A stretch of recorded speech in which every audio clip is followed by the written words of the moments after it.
Now, if you look at it, it is patient safety and quality care.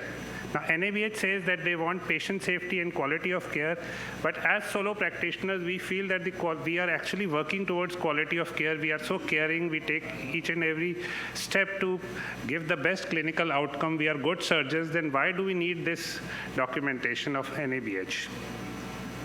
So NABH is an autonomous body which has been set up to establish and operate accreditation programs for healthcare organizations.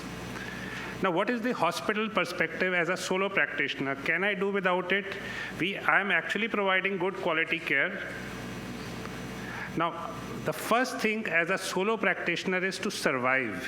We have to survive the competing world, we have to survive the corporate world, and we have to not just survive, but we need to even thrive.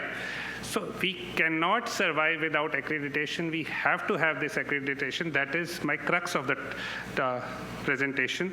Why? Now, there are a lot of public sector schemes like CGHS, ECHS, Haryana government, Ayushman Bharat, and lots of other, depending on the area where we are working. Now, all these empanelment wants you to have accreditation.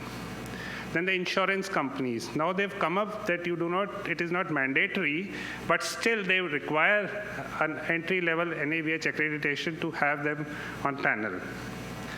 Now, cashless facility, we need to have it, because if we don't have it, the patient will choose you first, but if you don't have these facilities, he'll go to another doctor. We are not indispensable. We may be good doctors, but people will not come to you just because you're a good doctor, but they would also want that all these cashless facilities should be there with you. So if you want to thrive, you have to have accreditation. Now then comes economics. Is it financially viable for a solo practitioner? Now, if you look at it, if you have NABH, you have a better pricing. You will get at least 15 to 20% better pricing. And if we see it over the whole year, the amount of money that we are spending on accreditation and on infrastructure development and on manpower, that will be taken care of by this increased pricing. Now, there's a lot of paperwork, filing, registers, documentation, and a lot of headache on it. There are a lot of quality improvement initiatives that we need to do, standard operating protocols. You have to have better OT, laminar flow, committees, documentation. The case file, again, is a big thing. You need to sign on all those pages, the MOUs. But can anybody guess what is the most important advantage that I feel is that sometimes if you are in a soup, like it's a blessing in disguise. For example, you have an end-off. So medico-legally, you are very strong. Your case file is complete. You have the OT registers complete. Your OT is properly functioning. The OT culture had gone on time. So if you are doing all these documentations as a part of your routine process, in case of any problem, you can easily get away with it. Now, what other advantages as a byproduct? It's a marketing world. You can market yourself that you have the best quality care. Then you have international recognition. If you are at a place where there's a lot of medical tourism, this can be a tool. Then quality eye care. We all are focusing towards quality eye care, for which we say that the surgical outcomes have to be excellent. There is no, nothing beyond that. But the quality is not just surgical outcome. You have to take care of the human errors that can occur. So all these documentations will help you to minimize those human errors. The surgeon is good, but anything that goes wrong outside the surgical room has to be taken care of, and it is taken care of by all these initiatives, though at a very minor level.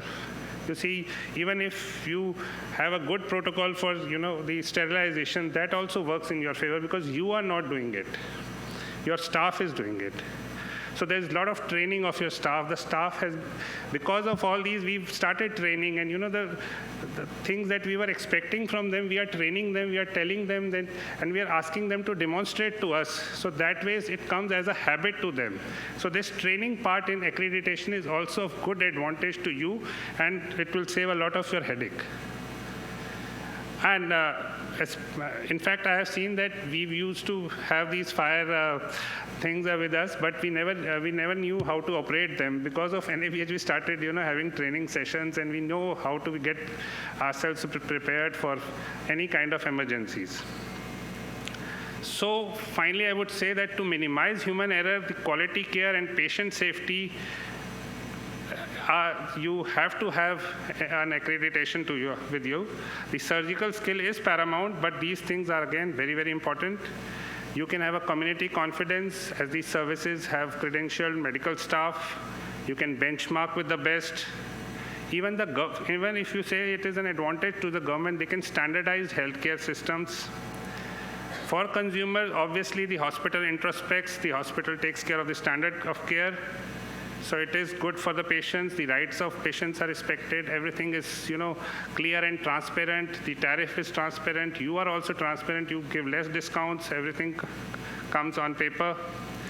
So benefits for staff, the staff is more happy, there's continuous learning, there's good working environment, there's good leadership, efficiency, competency, all of this works to your benefit. Besides to the regulatory bodies as well. So the conclusion is that accreditation cannot be ignored. You have to enjoy the process and make use of it to your advantage.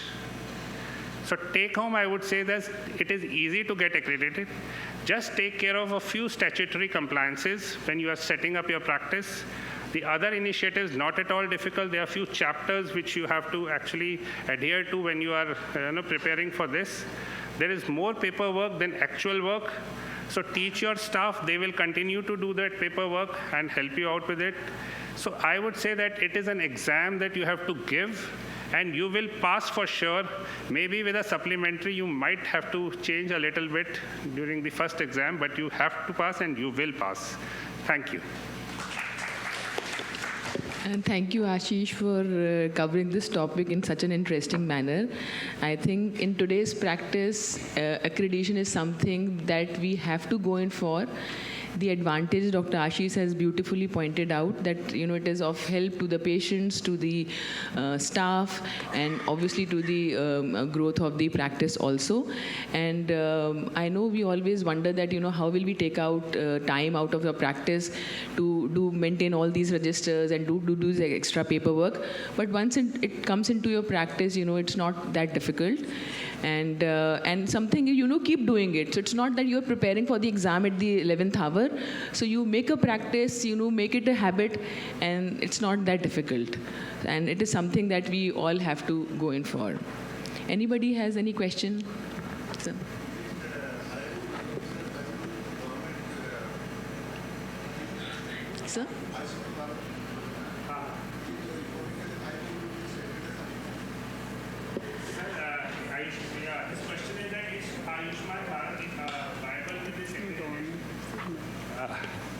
You are absolutely right. Ayushman Bharat gives us very less money, and we have a lot of expenses when we have all these NABH.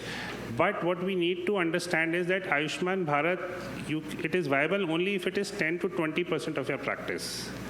Your 80% of the practice has to take care of all your expenses. And this Ayushman Bharat is mainly, I would say, a benefit to the patient or some corporate social responsibility that you are towards the center. It is not for, growing or thriving on your practice.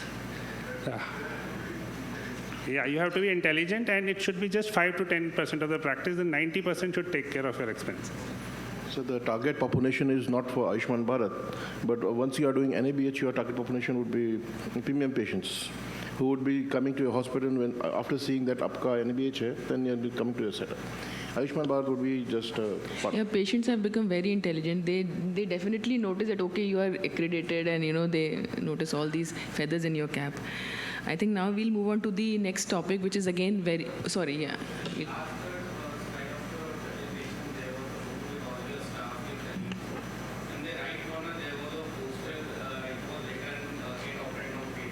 Yeah. No.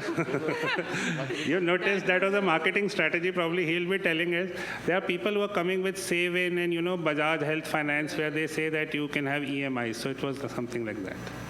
Otherwise, it's not that we ask the patient to get operated, and once he has the result, then he'll pay. That will be a big problem.